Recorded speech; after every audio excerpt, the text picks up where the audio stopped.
रोहन, ये तो चुनाव आयोग ने अब मान लिया है। रोहन जी, बहुत स्वागत है आपका। मैं शुरुआत में आप थे नहीं जब परिचय करा रही थी।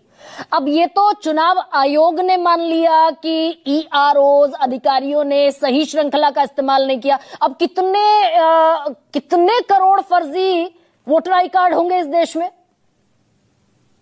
देखिए गरिमा जी, पहले तो यही डिबेट में शायद 1 महीने के पहले आपके साथ ही यही फॉर्मेट था। कुरैशी जी आए, उन्होंने अभी सिस्टम के बारे में सवाल पूछा और मैंने यही जवाब दिया। वापस मैं इसको दोहरा रहा हूं। उस समय आपने एक सवाल पूछा था कि शिरडी में एक ही बिल्डिंग में 7,000 वोट हो गए, क्या इसका जवाब हमको मिलेगा? डिस्ट्रिक्ट कलेक्टर ने जब हमारी डिबेट हुई उसके 3 दिन के बाद में उसका एक्सप्लेनेशन दिया कि वो 7,000 वोट नहीं थे, वो 3,000 वोट थे। और वहां पे एक हॉस्टल का शिरडी में नवनिर्माण हुआ था, वहां पे 3,000 जो बच्चे हॉस्टल में आए उनका रजिस्ट्रेशन वहां पे हुआ। पहली बात।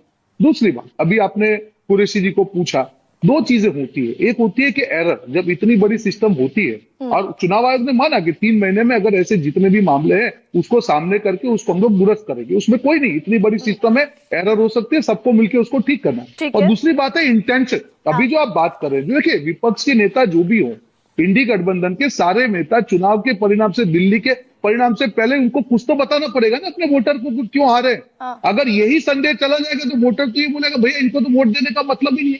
तो ये पानी आने से पहले आप अपनी जो है प्रोटेक्ट कर रहे हैं अपनी इज्जत को, कह रहे इसके कारण हुआ। आपने कहा कि 39 लाख वोटर्स, मैं पहले भी आपकी डिबेट में कहा था। नहीं, पहले चुनाव आयोग के पॉइंट पर रोहन जी एक सेकंड, क्योंकि आपने कहा कि चुनाव आयोग ने कह दिया भाई हम 3 महीने में रेक्टिफाई करेंगे सारी चीजें। मैंने आपके जवाब को स्वीकार कर लिया। ये चुनाव आयोग ने 7 फरवरी को भी कहा था कि आयोग जल्द महाराष्ट्र सहित देश भर में मतदाता सूची तैयार करने को लेकर अपनाई गई प्रक्रिया और तथ्यात्मक आंकड़ों के साथ लिखित में जवाब देगा। बिल्कुल देगा। आज तक जवाब नहीं आया।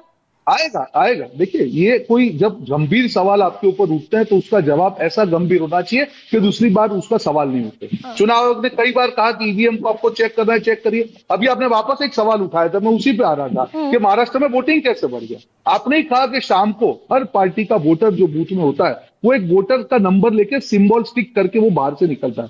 मुझे बताइए कि महाराष्ट्र के परिणाम आए या दिल्ली के इतने परिणाम आए, एक भी बूथ में जो नंबर शाम को जो वोटर के जो मतदाता जो एजेंट था उसको और मशीन में डिफरेंट आया, तो आपके आंकड़े का नंबर बाहर आना और आंकड़ा सही होना, दोनों में फर्क हो सकता है। रोहन, अब एक बात का और जवाब दीजिए। आप आज अच्छे मूड में हैं, एक बात का और जवाब दीजिए। हाँ, मेरा मूड आपके मूड के ऊपर डिपेंडेंट है। नहीं, आप जैसे बात करेंगे मैं वैसे करूंगा। बोलिए। चुनाव आयोग का जवाब तो 7 फरवरी से लेकर अभी मैं 10 मार्च को बैठकर डिबेट कर रही हूं, नहीं आया। पिछली डिबेट में भी आपने कहा था चुनाव आयोग जवाब देगा, लेकिन एक आंकड़ा ये है कि 17C जो भरा जाता है जब वोटिंग पूरी हो जाती है किसी भी बूथ पर, 17C फॉर्म भरा जाता है। अब जिस समय महाराष्ट्र में वोटिंग पूरी हुई उस समय 58.22% वोटर टर्नआउट था। 11:30 बजे वोटर टर्नआउट हो गया 65.02%। यहां तक भी नहीं रुका। चलिए 11:30 बजे तक समझ में आता है कि लंबी लाइन होगी, वोटर टर्नआउट बढ़ गया होगा। जब 2 दिन बाद काउंटिंग हुई उस दिन तक भी वोटर टर्नआउट बढ़ता रहता है और पहुंच जाता है तकरीबन 66% पर। और इसमें टोटल ग्रॉस जो वोटर बढ़ गया वो बढ़ा 76 लाख। अब ऐसा तो देश के इतिहास में कभी देखा नहीं गया। मैं आपको वही गरिमा जी, मैं आपको वापस जवाब दे दूं। आपने कहा 76 लाख बढ़ गया, ठीक है। मुझे एक बूथ दिखाइए जहां पे ऑपोजिशन पार्टी ने उनके जो चुनाव एजेंट है उसके पास जो 17C में आंकड़ा आया हो और मशीन के अंदर जो आंकड़ा हो, डिफरेंस का एक आंकड़ा आप दिखा दीजिए। मैं ये बोल रहा हूं, आपने बोला बड़ा, तो उसका कुछ प्रमाण तो होगा, एक बूथ में तो होगा। कहीं पे शाम को अगर 200 वोट गिरे और 300 वोट निकले, एक प्रमाण तो दिखाइए। और एक चीज, महाराष्ट्र के चुनाव संपन्न होने के बाद में चुनाव आयोग ने बाकायदा एक प्रेस कॉन्फ्रेंस के कहा कि 288 बैठक के हर बूथ पे हर सीट पे 5 बूथ, मतलब 1440 बूथ पे ईवीएम का आंकड़ा और जो पर्ची का काउंटिंग किया गया और एक भी बूथ में डिफरेंस नहीं पाया गया। नहीं, मैं ये तो उससे आगे की कहानी है ना रोहन। नहीं, आप थोड़ा सा मुझे उलझाइए मत। ये तो उससे आगे की कहानी है। मैं ये पूछ रही हूँ, बड़ा सरल सा सवाल है कि भाई 5 बजे कोई और वोटर टर्नआउट, सुनिए ना एक सेकंड, 5 बजे 100 में से 56 लोगों ने वोट डाला। तो ना आंकड़ा आने में, कोलेट होने में ये हो सकता है कि एक सीट पे जब 300 बूथ है, कई 400 की 375 बूथ की भी विधानसभा है, वहां पे आने में समय लग सकता है। पर आंकड़े में डिफरेंस एक जगह तो एक बूथ में तो मिले। अगर अब ये समय इतना लगेगा कि काउंटिंग के दिन तक वोटर टर्नआउट बढ़ता रहेगा। प्रोसेस में आप भी वापस प्रोसेस पे सवाल उठा रहे, उस पर सवाल हो सकते हैं। आप इंटेंशन पे सवाल उठा रहे हैं, मेरा जवाब उसके ऊपर है कि अगर मतलब प्रोसेस पर सवाल उठाए जा सकते हैं रोहन गुप्ता, ये आप कह रहे हैं? एब्सोल्युटली, अगर आंकड़ा लेट आता है डेफिनेटली आप उसको इम्प्रोवाइज कर सकते हैं। अगर एक एपी के नाम के 2 वोटर है, डेफिनेटली आप उसको इम्प्रोवाइज कर सकते हैं। मतलब ये तो ममता बनर्जी ठीक ही कह रही थी ना कि भाई हरियाणा के भी वोटर ले आए बंगाल में, और गुजरात के भी वोटर ले आए, पंजाब के भी वोटर ले आए। ये उन्होंने इंटेंशन की बात की। ये क्लरिकल एरर जरूर हो सकती है, पर इंटेंशन का मैं आपको चैलेंज के साथ बोलता हूं आपकी डिबेट में, एक भी बताइए एक बूथ महाराष्ट्र में। मतलब 2000 से 25 साल तक, अब इंटेंशन रोहन गुप्ता कमाल कर रहे हैं, डिजिटल एरा में हम हैं, 25 साल से धांधलेबाजी चल रही है कि 2000 में अलॉट हुए थे। अब मेरा सवाल तो सुन लीजिए सर, कैसे हुई? एक सेकंड सुनिए ना, एरर आप 2000 में सारे राज्यों को और केंद्र शासित प्रदेशों को एपिक सीरीज अलॉट हुई। मुझे बताइए कि धांधली कैसे हुई? वही बता रही हूँ, सुनिए ना रोहन। सन 2000 में, अब से 25 साल पहले एपिक सीरीज अलॉट हुई केंद्र को, राज्यों को, केंद्र शासित प्रदेशों को। अब चुनाव आयोग ने मान लिया कि अधिकारियों ने गड़बड़ी कर दी, किसी और श्रृंखला को किसी और श्रृंखला से जोड़ दिया। गड़बड़ी करना और क्लेरिकल एरर में फर्क है गरिमाजी, और इसीलिए चुनाव आयोग ने जिम्मेदारी लेके कहा कि 3 महीने में हम उसको पूरा दुरुस्त करेंगे। और 3 महीने में आपको दुरुस्त मिलेगा। वापस बोल रहा हूँ, आप मुझे 17C पे जवाब दीजिए।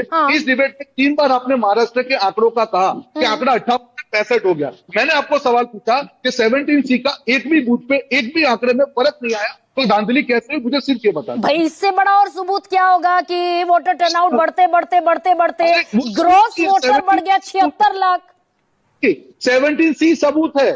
आप जो बोल रहे हैं वो आपका आंकड़ा 17C सबूत है, जो प्रूव करता है कि अगर ऑपोजिशन पार्टी के चुनावी एजेंट अपना थप्पा लगवा के आते हैं, एक बूथ में अगर डिफरेंस आया हो, तो आपके पास सबूत बनता है कि धांधली हो रही है। जब सबूत ही नहीं, कैसे सबूत नहीं है? अब इसका रोहन गुप्ता जवाब है नहीं कि 25 साल से एपिक नंबर का गड़बड़ झाला, एक एपिक नंबर पर कई वोटर।